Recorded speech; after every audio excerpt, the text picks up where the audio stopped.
Mark, welcome. Thank you for having me. So we have the opportunity, the honor really today of discussing what has become an entire campus of the Falmouth Museums on the Green, but your postcard is of an old historic home that has had many names, and the beautiful gardens, which have a rich history. So just tell us a little bit about those postcards, but also the history of the Falmouth Museums on the Green. Sure, absolutely. It's a pleasure to be here today, and thank you for having me. The Falmouth Historical Society, and later the Museums on the Green, they're kind of one and the same, was founded in 1900, and there was two kind of rather colorful individuals, one named Henry Herbert Smythe, who was the rector of St. Barnabas Church in Falmouth, and he had a friend named Robinson Crocker Bodfish. And these two started up what they called the Falmouth Historical Society in 1900 and later incorporated it in 1904. They started it because they wanted to capture the stories of whaling families while they were still relevant, you know, and still around to capture them. So Smythe became the first president, Bodfish became the treasurer.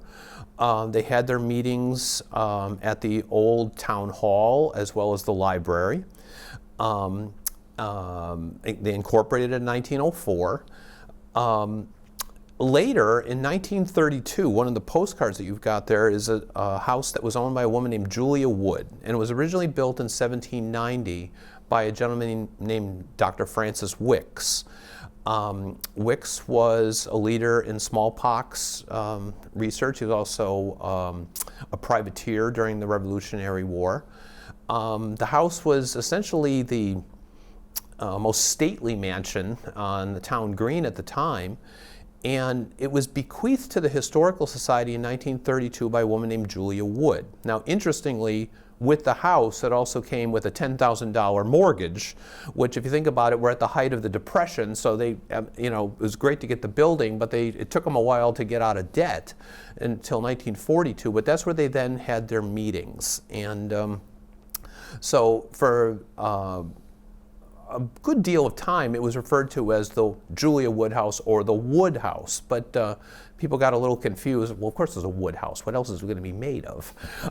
So it then, in about 2005, the Historical Society said, let's start calling it the Dr. Francis Wicks House to kind of delineate where it is. Also in that, not included in the postcards, but next to it was a house that Julia Wood had also owned at one time called the Conant House, which was built in 1730. And on the campus now entails the two houses, a rebuilt barn called the Hallett Barn that was on the grounds that had been infested with powder post beetles. The Historical Society decided to tear it down, rebuild it, and that's what's now used as the visitor center on the campus. And in 2012, the Historical Society built a cultural center. So if you come to the grounds now at 55 and 65 Palmer Avenue, that entails the Museums on the Green. The name Museums on the Green came into the lexicon right around 2000, because basically when you heard the words Historical Society, it gave the inference that it was a bunch of blue-haired old ladies, dust-covered stuff. It sounded rather non-dynamic. The Museums on the Green said what we do, where we are, and kind of gives a better location for that. So that's a little backdrop to the Historical Society and the building which they've had since 1932, and that's really the Wicks House, the Julia Wood House, has really been the center of what has happened with the Historical Society since the 30s. The first tours were given, I believe, in 1938. It cost 15 cents. The first school tours were given to fourth graders starting in 1950. And another postcard that you've got in there as well, and then jumping a little bit ahead, is also the gardens. The Historical Society started working with the Falmouth Garden Club in the late 30s, early 40s. And there are two separate gardens that's next to the Wicks House, in between the Wicks House and the Conant House. One is called Memorial Park, which is closer to Catherine Lee Bates Road.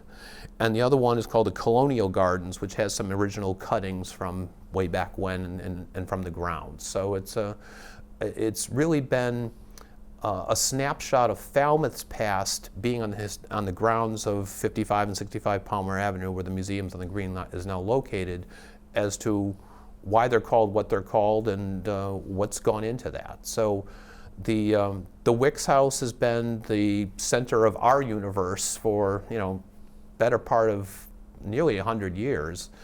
And it's been something that the Historical Society has maintained. It's gone through a couple of iterations. Among the things that are in the Wicks House is some 18th century French wallpaper that was originally brought back by a whaling captain in 1802 and set up in a different house, but brought over to the Wicks House in the 1950s. So it's not original to the house, but it's one of the only, the Wicks House is now one of the only 3 buildings in the United States that actually has 18th century French wallpaper. The other 2 are located in Washington, D.C. and in Boston. It's also, walls have been removed. It used to be multiple walls in what's now the dining room, but the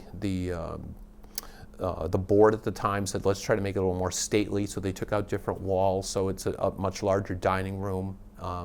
So it's gone through different iterations, but it's definitely been the absolute apex of what the Historical Society has wanted to do and show off since they acquired it in 1932. So they're rightfully proud of it, and the boards over the years have done a good job of maintaining its elegance.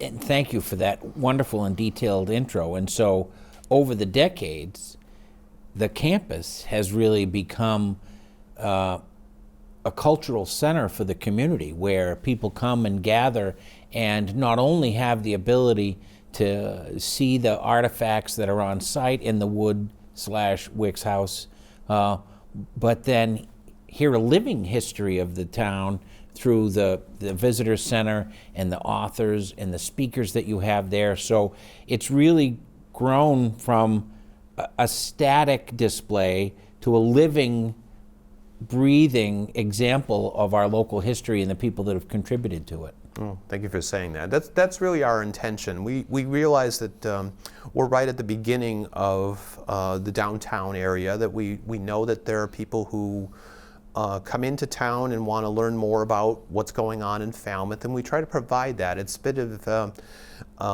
education, entertainment, information that we hope we can provide to people through guided tours of the Wicks House, through walking tours of the town, through lectures and talks. Obviously, through the pandemic, we've had to do things virtually, although the walking tours remain in person and they've been very popular. Because of the pandemic, we have to make sure that people still wear masks when they go into the Wicks House, because we don't want any docents, any volunteers, any visitors to get sick. But it's been our way of kind of showing people how the town has changed, how it's progressed, how things have gone from the federal period in which the house was built through whaling, through whaling captains, and on through tourism being the main industry of the town. So it's our way of trying to give a doff of the cap to that and inform people that this is what happened through the years. Tell us a little bit about the whaling history in Falmouth. It's not something that's often discussed, but in the day was an important economic driver for the community. People forget that for about a 30-year period, this really was the business of Falmouth. And so from 1820 to 1850, Falmouth was a major whaling port. It was not Nantucket, it was not New Bedford, but arguably it was third, and there were Falmouth whaling captains that went all throughout the world.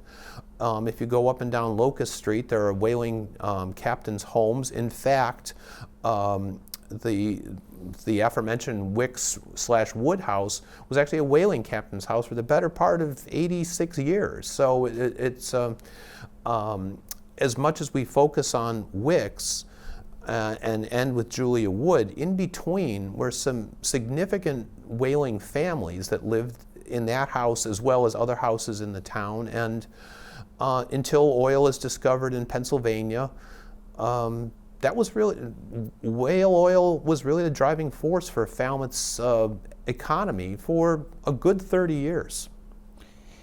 So, as you've noted, in one of the portions of the museum, there are displays of clothing and different tools and artifacts from Falmouth's history. Highlight a couple of maybe your favorites or the more interesting items you have on display. Well, if you would walk into the Wicks house itself, we want to give a guided tour so you can go through everything and try to see furniture from the 18th and 19th centuries, China, paintings and portraits of some major luminaries from the town. If you go into the Conan house right next to it, you can get a self-guided tour of a timeline of Falmouth's past. I personally, my favorite artifact in the whole collection is a 1939 jukebox that was in the Falmouth Grange that still plays. One of our members, a long time, had it in his barn. He passed away. His widow asked, would we like it? I couldn't say yes fast enough.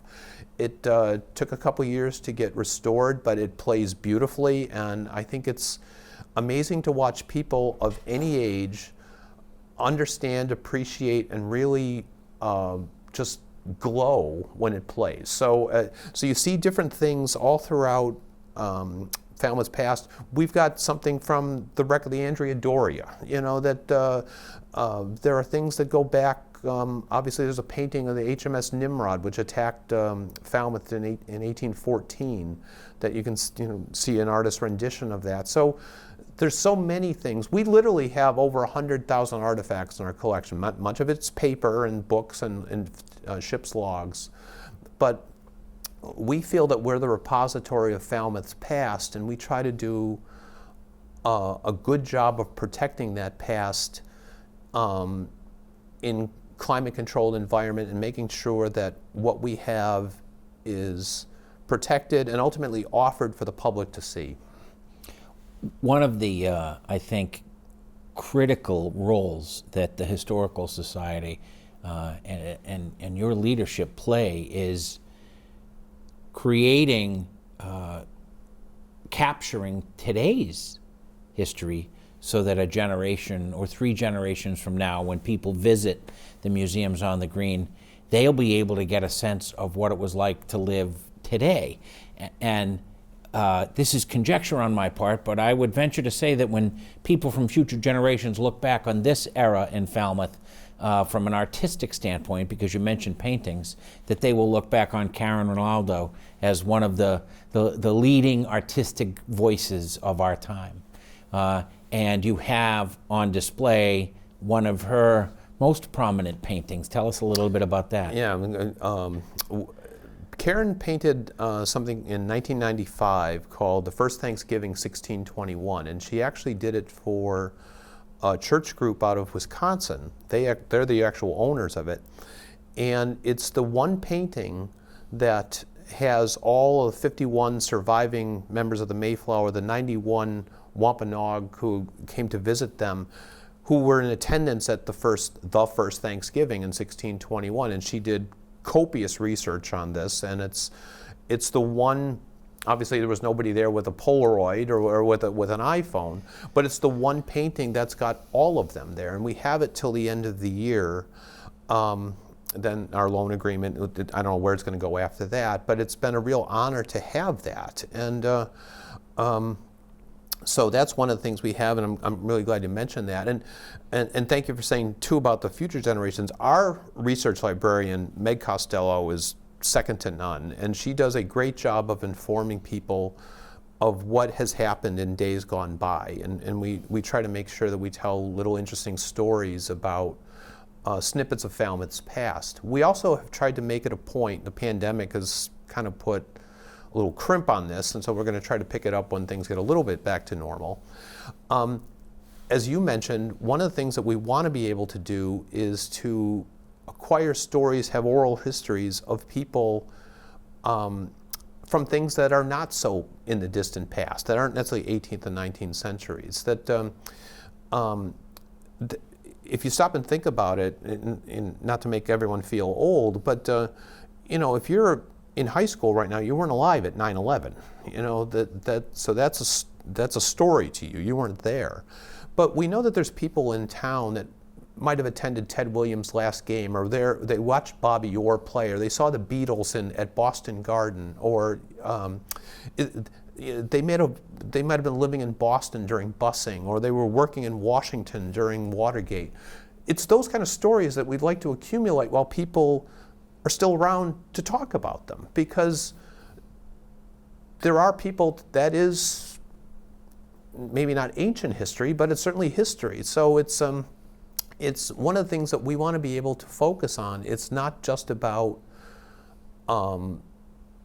yesteryear. It's about days that haven't gone, that aren't all that far in the rearview mirror, but people are still lucid and can tell stories, that firsthand experiences that are really important to catalog and to have in the database. So that's one of our real points of emphasis that we really hope to be able to pick up on when we can get back to some air fingers normalcy in this world. So that's thank you for bringing that up.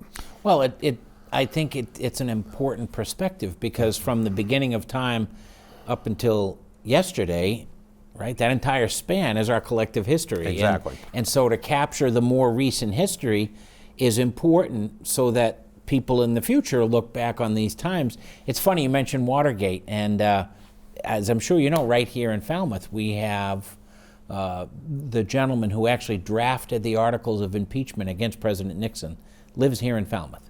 I actually did not know that. So there's a bit of our history that we can share in this interview, and he's actually a dear friend and a volunteer at the Carousel of Light.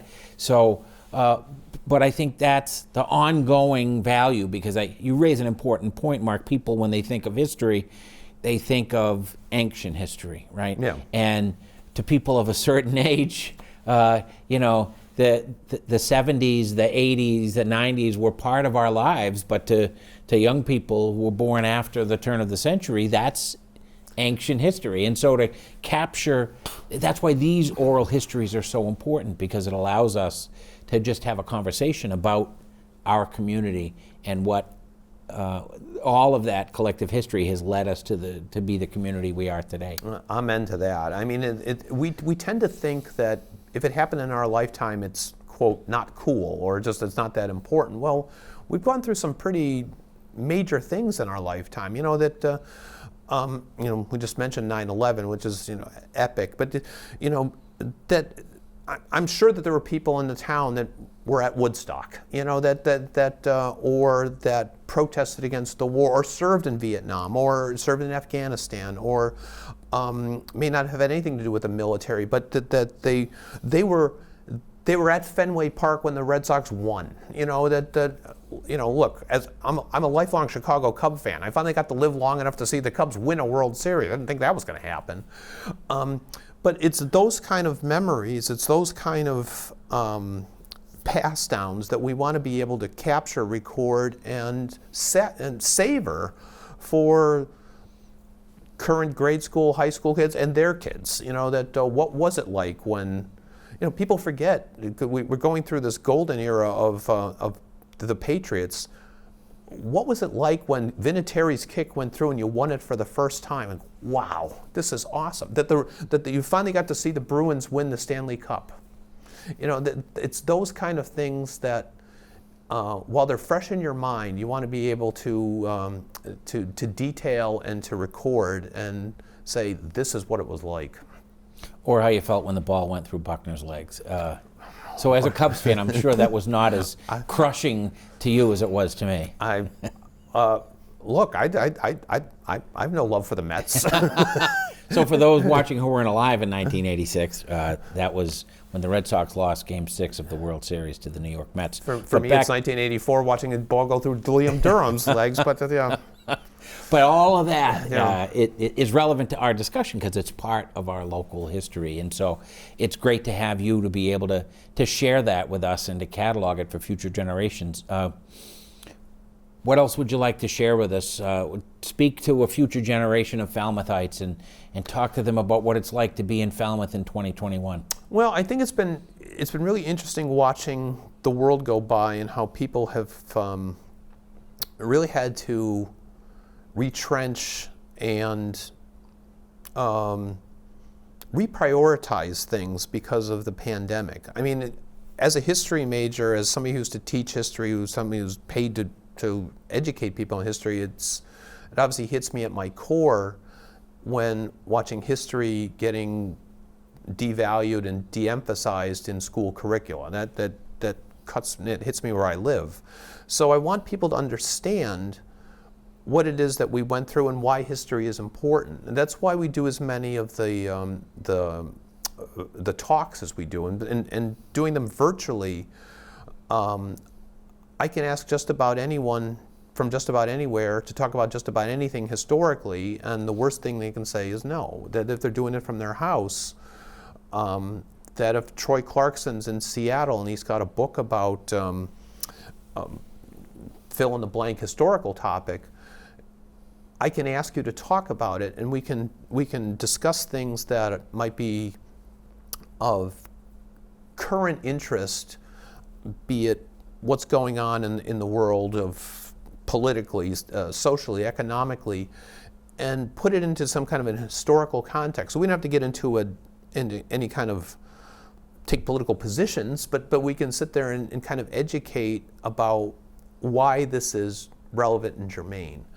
So for me, I think that being in Falmouth in 2021, and what's been really gratifying for me, and we're at the studios of FCTV for right now, is knowing that people like Debbie Rogers at FCTV have been there all along to make sure other nonprofits are still doing okay. That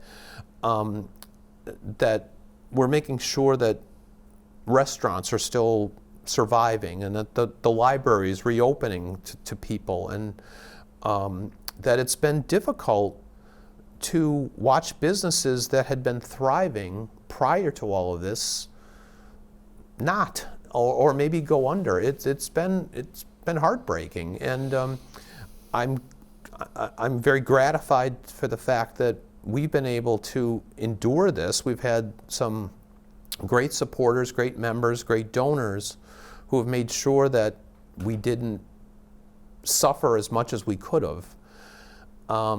But there's other businesses that can't necessarily say that. So the pandemic has taught us lessons in business as to what we can do and prioritize and maybe do a little bit better. But I don't wish this on anyone. You know, this. I can think of other ways to have fun, and this has not been one of them. But I'm very gratified for those who have banded together and tried to weather the storm. You know, that we are going to be doing something called the One Falmouth Project. There's 14 nonprofits that are going to do a televised event, we hope in the first quarter of 2022, to try to show that we're still around and we still need support. We're still going to be here, and we want this to be the first of many iterations of that. But that's been a real gratifying takeaway for me, is that we've been able to stand together, and it's that famous historic line about from the Revolutionary War: if we don't hang together, we'll all hang separately. And I think that we've hung together. That's a great way to wrap it up. We are indeed one Falmouth, and thank you for spending a little time with us here to be able to capture some of Falmouth's history and what it means to all of us moving forward. So Mark Schmidt, thank you very much, and it's been great visiting with you. Thank you for having me. It's been a real pleasure and honor.